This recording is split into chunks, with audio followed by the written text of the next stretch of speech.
réseaux sociaux buzz. Bakpatou, Songi Songi, Kongosa, Koromoto, Legede. Venez. Venez vous informer en temps réel. Écoutez les critiques, les analyses avec Maman Buzz sur réseaux sociaux buzz. Ici, pas de critiques stériles, ni tête ni queue, pas de polémique. Maman réseau, Maman Buzz de tout le monde est là. Maman Buzz sur réseaux sociaux buzz et Lengue Zangali Passa. Le goût qui n'a pas de concurrent. Drame aux États-Unis. Mariam Tusengelo Banza, 32 ans, est décédée suite au choc qu'elle a reçu de son mari. Un proche de la famille, une amie d'enfance de Mariam, elle m'avait appelé, on a eu vraiment un long moment. Nous avions discuté, je lui ai demandé de me donner beaucoup plus de détails de cette histoire. Elle m'a tout expliqué et j'ai même tout écrit. Et je vais vous raconter cette histoire. Ça m'a fait tellement mal. 32 ans, Mariam, mère de 4 enfants. Mariam est venue aux États-Unis avec sa famille. Elle avait moins de 5 ans. Ses parents sont pasteurs. Ils sont partis aux États-Unis et aussi ils avaient gagné au DV Loterie. Ils sont partis avec toute la famille aux États-Unis. Elle avait moins de 5 ans. Donc, elle a passé toute son enfance aux États-Unis. À l'âge de 18 ans, dans une ville proche de sa ville, elle a rencontré un monsieur au nom de Mike Banza. Comme Tusengelo Banza, les Banza là, sinon, comme j'avais dit tantôt. Et le monsieur là avait aussi gagné au DV Loterie, était nouvellement venu aux États-Unis. Et à ses 18 ans, ils se sont rencontrés. Ils ont fait 2 ans de fiançailles. Les parents de la fille ont aimé vraiment le garçon et ils ont accepté à ce que le monsieur, là, monsieur Mike, puisse se marier avec Madame Mariam. Alors, au début, tellement qu'ils n'étaient pas dans la même ville, la fille était obligée de se déplacer pour aller dans la ville où le monsieur était. Mais vu les difficultés que le monsieur rencontrait, parce que le monsieur voulait devenir avocat. Donc, tout l'argent qu'il travaillait, il voulait vraiment le concentrer aux études parce qu'il avait la vision de devenir avocat. Et pendant ces temps-là, tellement qu'ils ont consacré tout l'argent qu'il gagnait au travail, la femme travaillait. Elle m'a dit, la personne qui m'a raconté l'histoire m'a dit, Maman Buzz, mon ami faisait, double shift. Parce que les études en droit aux États-Unis, ça coûte extrêmement cher. Parce qu'il voulait vraiment que le mari puisse avoir ces diplômes-là pour le bien, en tout cas, de son couple. Et la famille de la femme avait soutenu le manger. Et les enfants que la femme a mis au monde, ce sont des enfants qu'elle a eu à les faire. Son premier fils à 9 ans, je crois, donc le premier, le plus âgé, à 9 ans. Et la femme faisait ses enfants, la famille de la femme soutenait avec le peu aussi que la famille avait là. Le monsieur était bien, tout allait bien. Alors, au début de leur mariage, il n'y avait rien. Mariam, un enfant d'un pasteur, tout allait absolument bien. La famille l'a soutenu et le monsieur avait enfin fini ses études et devenu enfin l'avocat qu'il rêvait. Curieusement, dès qu'il est devenu avocat, c'est en ces moments-là qu'il a montré son vrai visage. Notons que Mariam n'a pas fait les études supérieures. Elle n'a reçu que son bac dans toute sa vie, tellement qu'elle était mariée à 20 ans. Elle a consacré sa vie vraiment, je vais mettre mes efforts sur toi, mon mari. Tu deviens avocat. Vous connaissez avocat aux États-Unis. Vous aurez vraiment une vie vraiment très, très stable. Au début, le monsieur, quand il a changé son attitude, Mariam n'avait, elle disait rien dans sa famille. Hein. Comme on dit toujours que vous devez s'y porter. Il y a certaines réalités dans le mariage, vous n'avez pas besoin de raconter ça à votre famille. C'est votre réalité à vous. Donc, elle gardait le secret, c'est mon mari. Oui, peut-être ce sont les délires de la jeunesse et tout. Elle gardait en tout cas le secret, mais elle ne se connaissait pas elle-même, vu qu'elle était mariée très jeune. Elle n'avait rien réussi, elle n'avait pas réussi plusieurs chocs de la vie. Donc, c'était son mari donc, de la jeunesse. Et qu'est-ce que le mari a fait? Le mari, quand il est devenu avocat, la première des choses qu'il avait fait, il a fait appel à toute sa famille. Bon, ce qui n'est pas mauvais parce que la famille de sa femme aussi est aux États-Unis. Le monsieur aussi a jugé bon d'appeler aussi sa mère, ses frères du village, pas de Kinshasa parce que le monsieur était venu du village. Le monsieur là, il est du Kasaï. Donc il a appelé sa mère, ses frères, tous sont venus aux États-Unis. Vous connaissez bien la procédure. Il a consacré vraiment son argent pour que sa famille puisse d'abord quitter la République démocratique du Congo du village vers les États-Unis, ce qui est bien. Alors, le monsieur déjà, avant que sa maman et ses frères puissent venir aux États-Unis, en tout cas, il avait déjà changé. Il commençait déjà à montrer son vrai visage à sa femme. Quand la maman du monsieur est venue, je ne sais pas si c'est la sorcellerie ou si c'est normal. La maman du monsieur, là, tellement que la fille, là, elle n'est pas du Kasaï, elle est Moussoaïli, une fille d'une autre province. Elle a ancré encore cette situation. Donc, elle a commencé avec le monsieur Mike, et sa maman ont commencé vraiment à maltraiter Mariam. Et tout ça là, elle ne disait absolument rien. Mais elle a commencé en tout cas à perdre sa santé. Sa santé s'est dégradée. Et son ami qui m'a raconté l'histoire ici me dira que Maman Beuse, je lui posais la question, Mariam, depuis tu n'as plus ta splendeur, tu n'as plus ta saveur, ta beauté n'est plus éclatante. Mais qu'est-ce qui se passe? Oh non, il n'y a rien, parce qu'elle avait honte. Elle avait vraiment honte.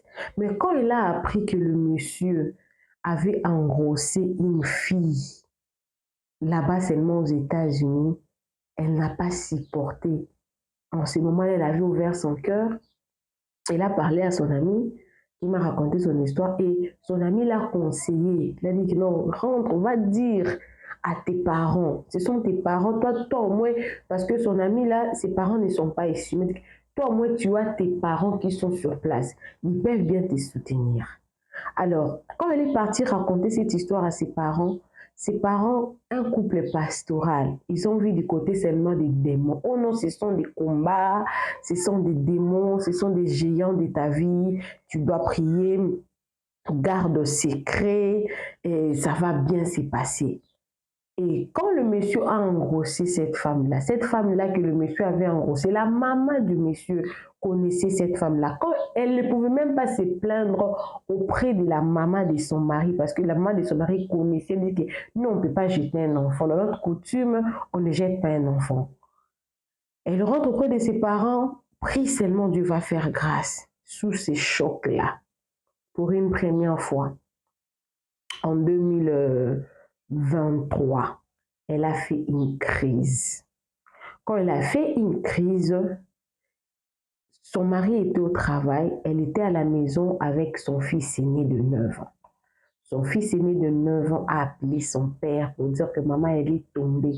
Puisque à ce moment-là, le monsieur avait trouvé une autre maison. Donc, il avait acheté une maison et il a aussi mis sa maman et ses frères dans une autre maison. Son fils de 9 ans a appelé son père pour dire que papa, maman, elle est tombée. Et le papa a dit, appelle grand-mère, donc la maman de sa femme, pour qu'elle vienne la récupérer. Moi, je suis occupée au travail. Et la famille est venue. Ils ont pris leur fille, ils l'ont amenée à l'hôpital. Arrivée à l'hôpital, tellement que la fille avait subi beaucoup de stress. S'il vous plaît, vous savez, le stress peut engendrer plusieurs maladies dans le corps humain. Moi, je sais que le stress provoque non seulement la gastrite, mais la maladie de rein, la maladie de foie, même un AVC. Ça peut être causé par le stress. Mais quand elle est arrivée à l'hôpital là-bas, non seulement elle a fait un AVC, mais elle avait la tumeur à la tête. Mais ce n'était pas une tumeur maligne, c'était une tumeur bénigne qui pouvait être soignée.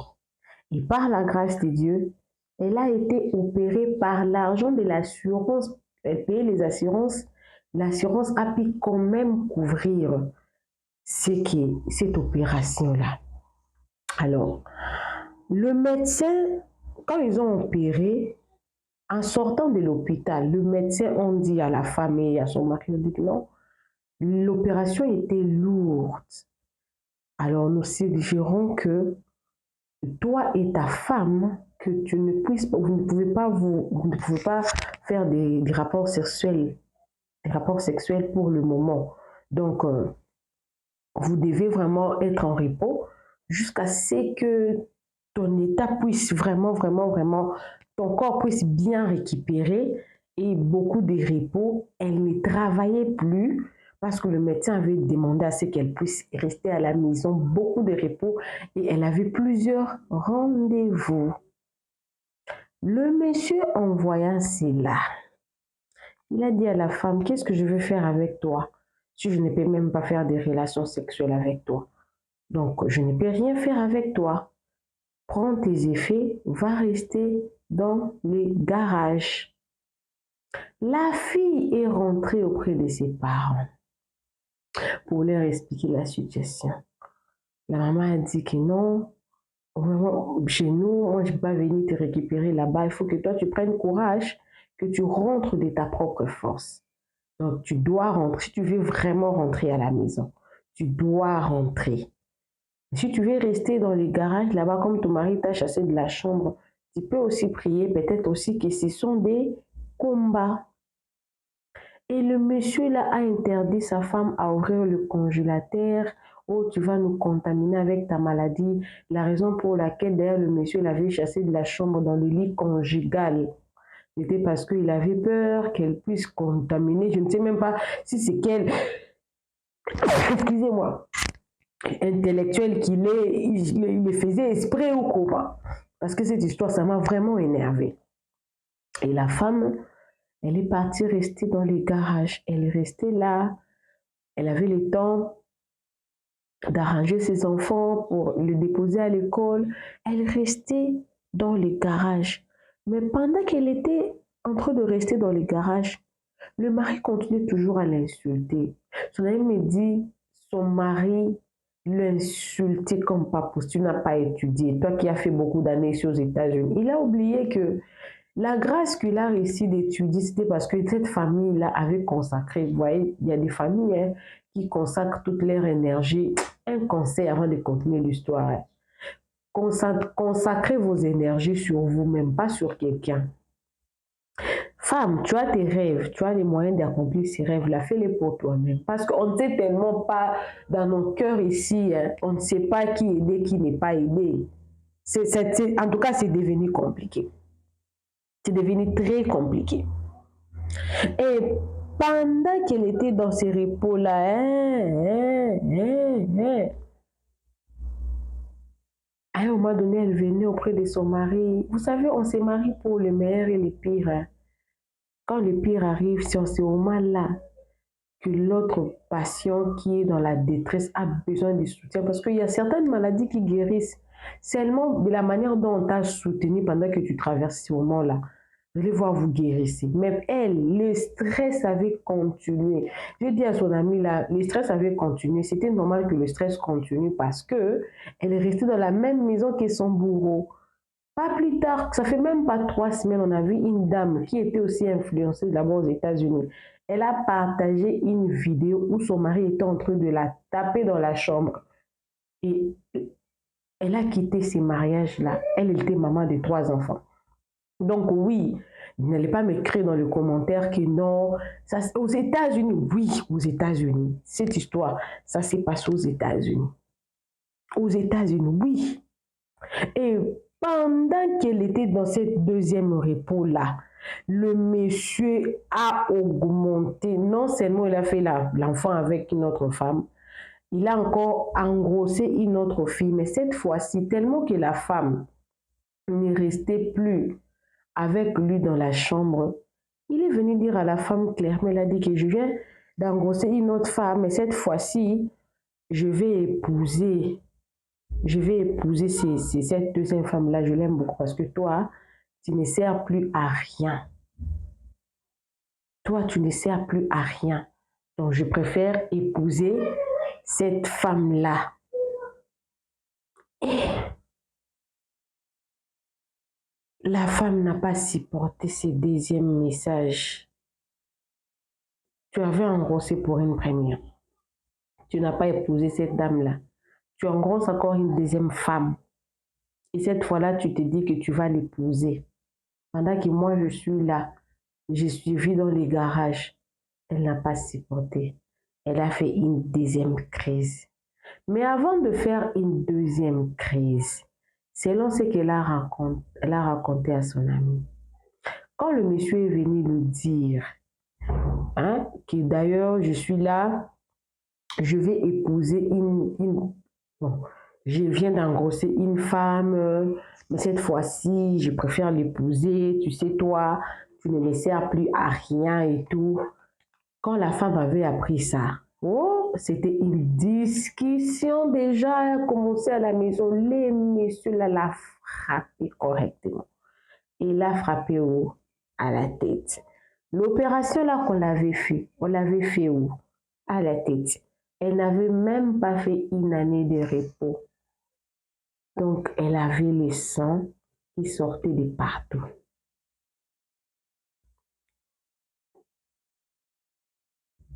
Il a laissé là, il est rentré. La fille a appelé maintenant ses parents pour qu'ils viennent la ramener à l'hôpital parce qu'elle n'arrivait pas. Pendant qu'elle pleurait là, la famille est venue tellement qu'ils avaient changé de maison. Cette nouvelle maison-là, ils ont toqué à la porte. Le mari a refusé d'ouvrir la porte. La famille a toqué, la famille a toqué, la famille a toqué. Le monsieur a dit qu'il ne va pas ouvrir. Jusqu'à ce que la maman de la fille a dit non, ma fille ne peut pas mourir. Elle m'a appelé parce qu'elle ne se sentait pas bien. La famille de la femme savait que leur fille restait dans le garage. La famille a appelé la police. La police est venue. Quand la police est venue, la police a frappé, la police a menacé le monsieur pour dire que si tu n'ouvres pas cette porte, nous serons obligés de casser la porte. Et en ce moment-là, nous allons t'arrêter pour le refus de tempérer avec la police. Connaissant la loi, il a ouvert. Quand la famille est entrée pour récupérer Mariam, le monsieur, là, monsieur Mike, a dit à la famille de la femme, vous voyez quand vous partez avec votre fille là, qu'elle ne revienne plus jamais dans cette maison, qu'elle ne rentre plus ici, qu'elle ne rentre plus. Et la famille a pris leur enfant, ils sont rentrés chez eux à la maison. Elle est partie d'abord à l'hôpital. À l'hôpital, ils ont dit que sa plaie là de l'opération n'a pas été cicatrisée. Elle avait un grand choc dans sa tête. Ils ont soigné. La police a posé la question qui t'a fait son nom, je t'ai tombé, elle a gardé. Maintenant, moi, j'ai posé la question à son homme, mais toi aussi, tu étais son homme. Pourquoi tu ne lui avais pas parlé? Mais j'ai conseillé. Elle devait dénoncer, parce que si elle avait dénoncé, avec ses rapports de l'hôpital, et comme la police était venue, le monsieur allait être arrêté. Mais elle a menti. Elle a dit que non, c'est le papa de mes enfants, il a un bel avenir. Mes enfants auront la chance, en tout cas, d'aller à l'université parce qu'il a un bon travail, c'est un avocat. Je suis en train de me sacrifier seulement pour mes enfants. Après quelques jours, l'hôpital était obligé de mettre Madame Mariam sous coma artificiel à cause de ses traitements. Ils l'ont mis en coma artificiel quelques semaines. Ils ont soigné, et c'était bien. Et après être sortie, elle est rentrée à la maison. Alors, quand elle est rentrée à la maison, elle est restée chez eux là-bas, dans sa famille. Tellement qu'elle était sortie dans la précipitation le jour où la famille était venue la récupérer. Elle était sortie avec rien. Quelques jours après, la maman de la dame a voulu quand même venir récupérer les biens de sa fille, quelques habits, quelques biens et tout, des documents. Le monsieur a refusé d'ouvrir sa belle-mère parce que l'ami là me dira que le monsieur là ne respectait plus personne, ni sa belle-mère, ni sa propre mère. Un orgueilleux tout fait. Moi, je dis oui, parce que les gens de ces côtés-là, ils sont comme ça. Un poli orgueilleux. Il a dit à la maman de sa femme là que tous les habits qui se trouvent dans cette maison-là, c'est lui qui avait acheté ça, donc ils ne prendront rien. Ils ne prendront rien d'ailleurs. Il va épouser une autre femme. Même dans ce moment-là, j'ai posé maintenant la question. Ah, est-ce que ton ami était marié avec le monsieur là? Ils ont fait le mariage civil là-bas aux États-Unis. Oh non, ils ont fait seulement le coutumier et les religieux.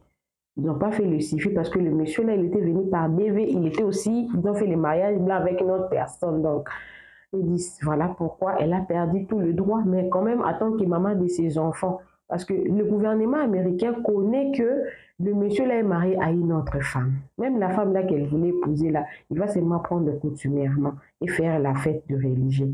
Voilà aussi le comble. Il faut vous marier régulièrement. Il faut être légal, faire le mariage coutumier, faire les mariages civils. Les mariages civils qui protègent la femme. Si Mariam était mariée civilement, ça allait aussi être bien. Ça allait aussi être bien. Alors, elle est restée là-bas, mais elle avait quand même le souci parce que ça faisait beaucoup de temps, oui, elle était en train de récupérer, mais ça faisait beaucoup de temps qu'elle n'avait pas vu ses enfants. Elle avait quand même le souci, en tout cas, de voir les enfants. Bien que son mari avait refusé à ce qu'il puisse prendre les habits, mais elle avait quand même le souci de voir ses enfants. Elle ne pouvait pas venir dans cette maison-là. Le mari avait refusé qu'il puisse venir dans la maison. Les enfants étaient restés avec le monsieur, avec son mari. Et cette femme-là, la femme-là qu'elle avait engrossée là, restait maintenant avec le monsieur dans sa maison. Donc, elle a trouvé un moyen, comme elle connaissait l'école des enfants, elle est partie à l'école. Vous savez toujours que nos enfants ici gardent des pas secrets. En rentrant à la maison, les enfants ont dit à leur papa que hey, tu sais, aujourd'hui, hein, maman était venue à l'école. Ouh, le mari a appris ça. Le mari est parti à l'école. Il a signalé que cette femme ici, elle est détraquée mentale. Elle ne peut pas venir chercher mes enfants à l'école. Il a signalé à la police. La police, sans vérifier, ils ont mis 100 mètres à la maman. Et elle était devenue très dépressive. Interdit de voir ses enfants. On l'a chassée de sa maison. Ces silences-là, elle était devenue très soucieuse. Oui, elle priait.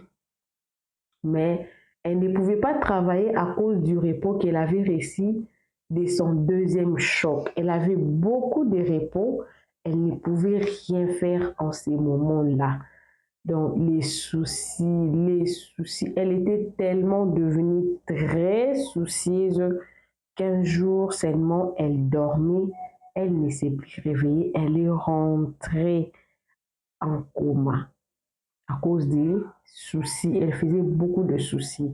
De ne plus voir ses enfants, de perdre tout. Parce que normalement, Madame Mariam et son mari Mike là, ne s'étaient pas séparés comme ça, non. Elle était malade, dans cette maladie-là, elle est partie à l'hôpital. Après l'hôpital, elle est rentrée chez elle. En rentrant chez elle, son mari a pris une autre femme, il l'a mis dans la maison, ne pouvant pas réclamer de manière de la loi, je ne sais même pas de la loi américaine, ça dépend aussi de l'état qu'ils sont là et puis je ne sais pas. Donc, elle s'est rendue compte qu'à 32 ans, elle avait en fait perdu presque 14 ans de sa vie pour une personne qui ne valait pas la peine. Et ces soucis-là, bien qu'elle était chez ses parents, elle avait le souci de ses enfants. Mes enfants, elles ont mangé quoi? Elles sont où, mes enfants? Donc, c'est ce qui l'a amenée maintenant dans le coma. Et quand elle est rentrée dans le coma, là, on a remarqué que sa tumeur-là était encore revenue. Elle ne faisait pas trop attention à sa santé et ça l'a maintenant amenée dans la tombe. Donc, au moment où je suis en train de raconter cette histoire ici, son ami me dira qu'ils n'ont pas encore enterré Mariam, puisque son mari refuse de donner son assurance pour enterrer sa femme-là. Et le communiqué que ce mari-là a fait sur Facebook, ce mari-là a dit que la maman, j'ai perdu la maman de mes... il a dit, j'ai perdu la maman de mes enfants. Mais le deuil ne se trouve pas chez moi, puisque nous sommes déjà séparés. Bien sûr, c'est la maman de mes enfants, mais le deuil ne se trouve pas chez moi. Ils ne m'appelaient pas. Le deuil se trouvait chez eux. Il a refusé toutes les responsabilités. Donc, on ne l'a pas encore enterré. Sa famille n'a pas de moyens. La personne qui m'a raconté cette histoire m'a dit, ils ont ouvert un compte GoFundMe pour aider la famille à réunir les montants pour l'enterrer. Et toute personne qui se sentirait un peu capable de donner quelque chose pouvait toujours donner pour aider la famille à enterrer Mariam. Mariam a perdu la vie parce qu'elle était trop amoureuse du monsieur qui s'est servi d'elle pour accomplir ses rêves et ensuite devenir ingrat auprès de cette famille-là et auprès de la personne qui l'a aidée. Il a arraché les enfants qu'elle a portés 9 mois dans son ventre et elle est restée comme ça. Elle a tout perdu. C'est l'histoire de Mariam. Ça se passe aux États-Unis. Le monsieur-là, il est là. Cette femme-là, il est là. Le dehors est tellement risqué. Il y a des monstres en cravate. Il y a des démons déguisés en anges. Les dames, n'ayez pas peur de divorcer. Quand ils sentent qu'il y a ça ne va pas, ne pose même pas la question. À un certain âge, on n'a pas besoin de recevoir les conseils des gens, surtout en ce qui concerne son propre bien. On n'a plus besoin de recevoir les conseils. À un moment donné, on a seulement besoin d'écouter son fort intérieur et de prendre courage de faire le premier pas. Je ne pense pas que si cette dame, depuis quand elle avait encore accès à tout, elle pouvait prendre ses enfants, rentrer chez elle à la maison, ces messieurs n'allaient rien faire. Elle allait encore avoir le courage peut-être de chercher l'argent. Et peut-être aux États-Unis, elle pouvait même changer un État pour aller dans un autre État et amener ses enfants. Mais elle a préféré garder secret. Les mal, c'est les mal. Pensez à vous, s'il vous plaît. Si elle avait dénoncé les messieurs-là et que les messieurs-là étaient arrêtés, ils seraient en prison parce qu'il y avait des preuves et peut-être elle serait restée dans la maison là avec les enfants. Avec les enfants. Parce que ces enfants, ce sont ses enfants, mariage ou pas. Elle pouvait clamer que j'ai fait 4 enfants avec le monsieur. Les enfants sont mineurs. Elle va rester avec tous ces 4 enfants et on commence à imposer à ces messieurs-là qu'ils puissent donner la pension alimentaire. Et c'est cette place-là où je vois que parfois, les femmes occidentales sont très intelligentes que nous, les femmes africaines, parce que nous aimons tellement garder secret au nom des enfants, au nom de la famille, au nom des renommées. À un moment donné, tu n'as plus besoin de cet honneur-là. Tu as besoin seulement de te sauver la peau. Ça, c'est le plus important. Elle a choisi mon mari, mes enfants, elle est partie. Les parents, pasteurs ou non, ayez confiance en vos enfants. C'est vous qui mettez ces enfants-là au monde. C'est vous qui les élevez. Vous connaissez au moins le comportement de chaque enfant. Ayez ces principes. Quand vous envoyez vos enfants au mariage, dites à vos enfants, je te préfère. Vaut mieux un mariage échec que tu rentres dans un cercueil. Elle était rentrée dans un cercueil parce que ses parents l'ont conseillé de rester et de prier. Peut-être c'était déjà trop tard. Sa santé mentale était déjà détériorée et la maladie avait déjà mangé son corps. Pensons à nous, pensez à vous, parce qu'il y a aussi des femmes toxiques, il y a aussi des hommes toxiques. Mais dans les deux cas, pensons d'abord à nous-mêmes. La charité bien ordonnée commence par soi-même. Pense à tes propres intérêts avant de l'intérêt d'une autre personne. C'est très important. Appelez-moi Maman Réseau, appelez-moi Maman Buzz. Si tu veux m'envoyer ton histoire, sens-toi à l'aise de m'écrire avec ce numéro. Prends le temps de me raconter ton histoire en 5 minutes, 5 minutes, 5 minutes. Pour le contrat des promotions et de publicité, je suis disponible. Pour tous vos problèmes de chaîne YouTube, n'hésitez surtout pas de me contacter. On a arrêté les programmes de coaching, les programmes techniques que nous avons se donner avec YouTube. Mais pour la monétisation et les contrats de promotion et de publicité, nous continuons à les faire. Vous connaissez toujours, j'ai 2 chaînes, la NG officielle et réseaux sociaux Buzz. Dans toutes les chaînes, vous allez toujours choisir laquelle de chaîne vous voulez travailler avec nous. On se retrouve prochainement dans une nouvelle vidéo. Que Dieu vous bénisse abondamment. Bisous, bisous. Bye!